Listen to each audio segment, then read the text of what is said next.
E-News Prime Time, a very good evening. A damning report's been released on the Department of Home Affairs. It's exposed serious problems that are threatening to bring the department to its knees, and it's found that many failings are the result of incompetent management. But the minister says she's not about to fire anyone.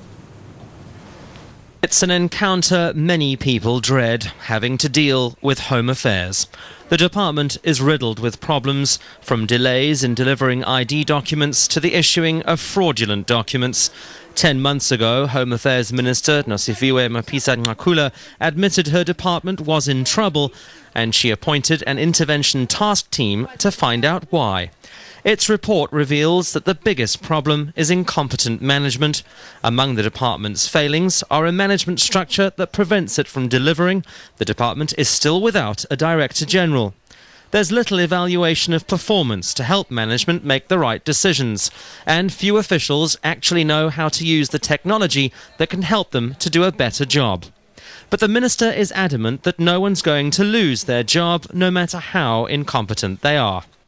You can't just up and fire people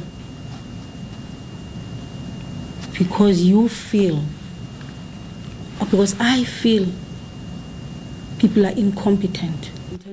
Instead, she says the whole department is being reconfigured, and a Director General will be appointed by the end of May to provide proper leadership. The minister will table the task team's full report in Parliament next week. There's been a huge surge in the number of ATM bombings. Latest figures show that on average, robbers have struck every day this year. And despite a police crackdown, the scourge is spreading across the country. It seems strapping explosives to an ATM is fast becoming the standard way to rob a bank. There were just 5 attacks in the whole of 2004. By last year, it shot up to more than 50. So far, in 2007, there have been 68. The attackers normally strike in the early hours at an isolated, unguarded ATM. This is the scene of the latest ATM explosion, a scene that's been repeated over 60 times this year alone. Police say this time the robbers blew up the cash machine at around 2 o'clock in the morning, making off with an undisclosed amount of money. Banks insist the robbers are getting away with very little money and that they're stepping up security. We do have devices that are attached to our ATM machines that dye stain banknotes in the case of an explosion. Police have also been claiming some success, nabbing more than 20 suspects. Still, that isn't deterring the robbers. And though police suspect the explosives are coming from the mining industry, they still have to find the source. It's very early now for me to say where do we believe these explosives are coming from. But surely we will be revealing once the investigation is over. And with one ATM attack daily now, that investigation needs to move fast. Belinda Moses, E-News, Johannesburg. And now a story about one victim of crime who isn't letting it get to him. Quirky Sunday Times columnist David Bullard is recovering in a Johannesburg hospital tonight. Bullard was shot in the abdomen during a burglary at his home last night. But he's taking the ordeal in his stride. 4 gunmen broke into David Bullard's home through the bathroom window. 2 of the burglars took his wife upstairs. Fearing for her safety, Bullard pressed a panic button. Moments later, one of the burglars fired a shot at him. The bullet grazed his arm and penetrated his stomach. The robbers then fled with a handbag and a cell phone. Bullard was rushed to hospital where he is in a stable condition. Unlike so many other people, sadly, in the country, I've been one of the lucky ones.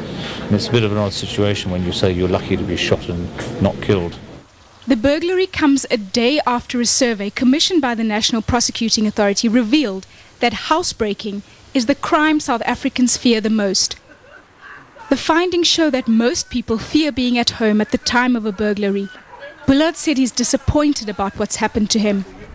I'd like more to be done about crime, and I think many other people would like more to be done about crime, but I have to say this is not a publicity stunt. I really was shot by somebody. The quirky columnist is hoping to make a speedy recovery. And I'm walking with a little bit of a limp at the moment, but I'll be back. Just give me a Ferrari, I'll be okay. A couple of months on a Ferrari. Even with a bullet lodged in his stomach, it's clear David Bullard hasn't lost his sense of humour. He's warned South Africans not to wear their designer jeans when they're being shot at. Valdi Karlse, E-News, Johannesburg. Curators say they are still trying to trace the missing 1.6 billion rand lost in the Fidentia scandal.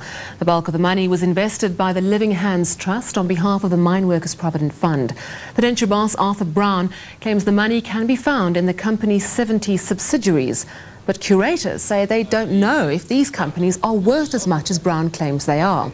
Brown was arrested earlier this week, and the Scorpions are expected to make more arrests soon. Families affected by the scandal are now receiving about 60% of their monthly allowance. It's time now for a quick look at the markets.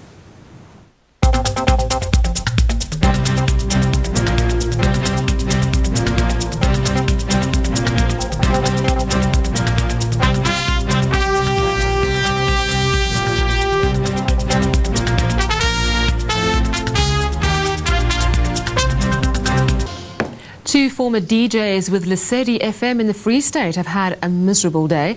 They've lost their luxury goods and several properties, not to burglars, but to the asset forfeiture unit. The couple's accused of fraud and corruption amounting to millions of rands.